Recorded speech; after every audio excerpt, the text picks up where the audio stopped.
Hi everyone, so today's topic is kind of another slightly controversial one. I'm really not sure how controversial this really can be said to be, but I know that it's one of those themes or topics that can be taken the wrong way, and I don't want to interfere with people's free speech, but I also think there are certain standards that I personally think that we should try to adhere to when we review books.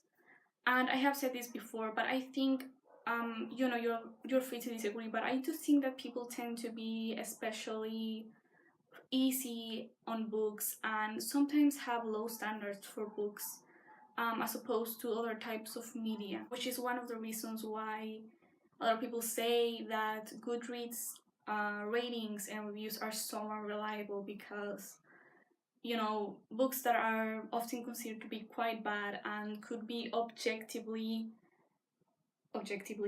said to be terrible books usually sometimes will have like 4.5 4 stars on average on Goodreads, and it's kind of interesting.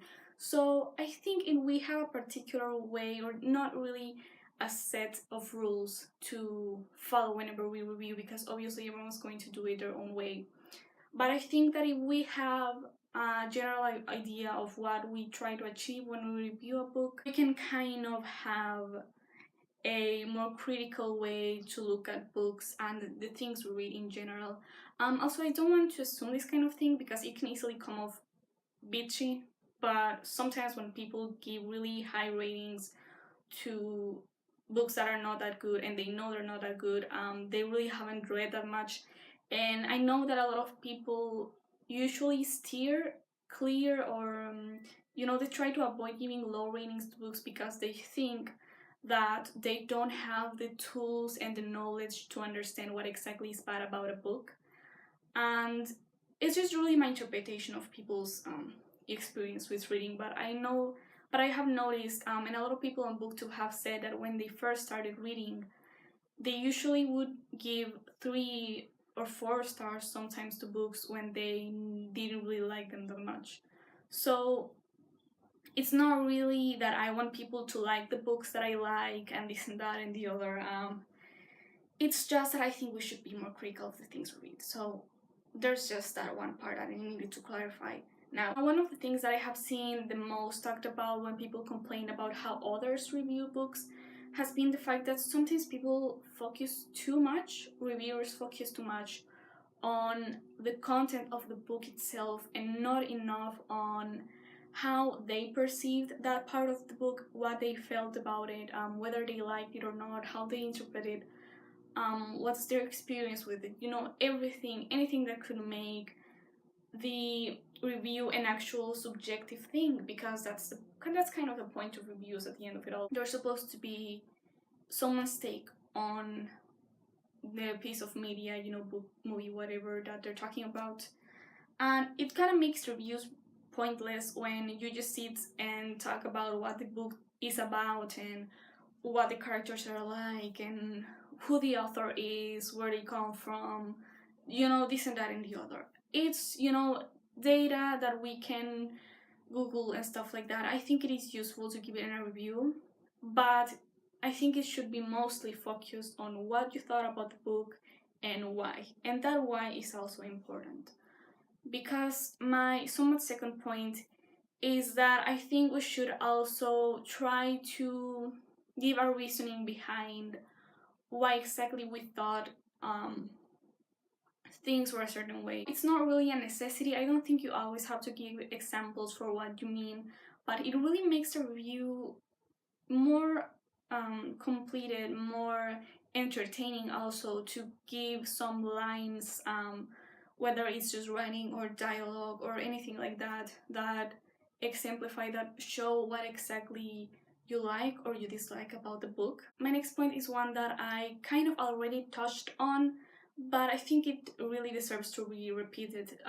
When I said at the beginning that sometimes people will give a lot of stars to books that they didn't think were that good, I think we should generally allow ourselves to give a low rating to books and be prepared to defend our points of view if we were to be questioned on it. And I don't really mean criticize as people, because that's ridiculous. I mean, nobody should be attacked for not liking a book, or liking a book that other people don't like, or whatever the case is. Now, a counterpoint, more like not really a point, that I want to touch on is that some people say that you shouldn't criticize or review a book that wasn't meant for you as the audience, and I absolutely have to disagree. There's readers that can read all sorts of genres, and demographics, and the sort, and I definitely don't think that the quality of books should come from whether or not certain people can relate to them or not. If you want to review a book that was not intended to you, you're definitely welcome to do so. I think you should definitely be able to say that you like it or you don't like it. You should keep in mind that the author's intention was maybe not for people like you to like it, but also the author's intention is not what we should use to evaluate a book. And we can look at a book, read it, review it, and say, well, I think the author intended this and they achieved it, or they didn't achieve it, because we can't really know for a fact what the author intended. So we might as well just look at it through our own eyes instead of trying to look at it through the author's eyes, or the publisher's, editor's eyes, or whatever. So on a similar note, I definitely think it's valid to criticize books for being badly marketed or having a completely misrepresentative cover. But also, let's keep in mind that that's probably not at all how the author would have wanted the book to be marketed or to be made into a cover, to look on bookshelves. My next point is the most obvious one probably, but if you have not read a book, don't review it. And I don't mean DNFing the book. I mean, if the book hasn't come out yet and the author is your friend, or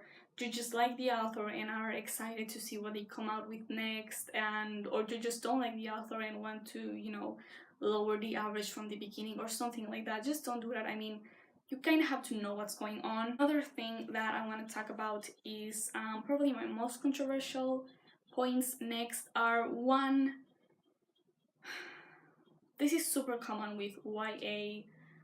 Okay, not all types of YA, but those specific types of romance, and the type of YA. Have you seen those Goodreads reviews where it's basically sentence, gif, sentence, gif?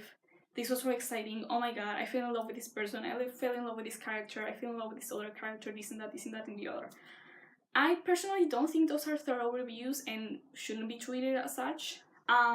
Those are basically the positive equivalent of ranting, which also has its place, but it's not a review. On a similar note, I have to say, sometimes I notice that people are especially light and forgiving of books that I would say are manipulative, or that are just meant to make you like them or force you to like them by making you cry and giving you this incredibly depressing story or whatever, something really sad that you can relate and cry. I'm not a fan of that idea. I understand liking a book because it may give you feelings or whatever, but that's also a strange way to look at the quality of a book, because pretty much anyone can just make up a really sad story and give you characters that are somewhat relatable, even if not especially deep and developed, and just kind of give you this really sad ending that will keep you crying about it forever and make you mad at the author for a while. I'm not saying that you shouldn't like those books, but I definitely think it's a technique that we should be more critical of when we read and when we review books. So I'm not saying that there's not a good way of doing that sad story thing, but we should kind of recognize when it's being just cheesy and overplayed and it's just kind of forcing you to like the book. But that's definitely a more personal thing that I see sometimes. My next point and last point is possibly the most controversial one out of all of them, and I myself really haven't made up my mind about this sort of thing and whether I agree with it or not, because it's just incredibly subjective. And I'm talking about the whole thing of disliking a book because of the message it gives. I was thinking about this especially because of Books and Lala. She was reading and reviewing books that were the lowest rated in her TBR, on her TBR. And at some point, she said that she doesn't necessarily think that it's justifiable to dislike a book because you don't agree with the message. And I have to say that I really do agree, in essence, with this sentiment, because the concept of a good or bad book, I know that it's said to be subjective in the whole thing, but there kind of has to be some basis to that. Every book will have some sort of opinion going on, some sort of message, even if it's not given to you, very blatantly. It will have some things to say. So I'm not saying that there's no room for subjectivity or for you to have your opinions. What I'm saying is that we should be more open-minded when we read books and when we review them, but also be more critical of them and give them a chance, but also a proper rating that we think makes sense with how we actually feel about the book. I also want to say that there's still going to be a room for discussion for what the message of the book really is in the first place, because sometimes we interpret it as being this and that and the other, and some people might think that it's actually trying to say another thing. So we should be more open-minded when we look at the possibilities of what a book is trying to say. And another aspect that I want to touch on real quick is that we should try to look at books as a whole, in the sense that, not trying to look at its different aspects in isolation, but saying, well, the characters are this, and the storyline is this, good or bad, or it's this other aspect is like this. And because things like writing style, for example, it works together with the storyline, and those two things work together with the characters, and they all are working not on accident, but purposefully to do a particular novel or a poetry collection or whatever we are talking about. I already don't think that we're especially critical with the books that we read, and I also don't think that we tend to be very critical about the reviews that we read and we watch.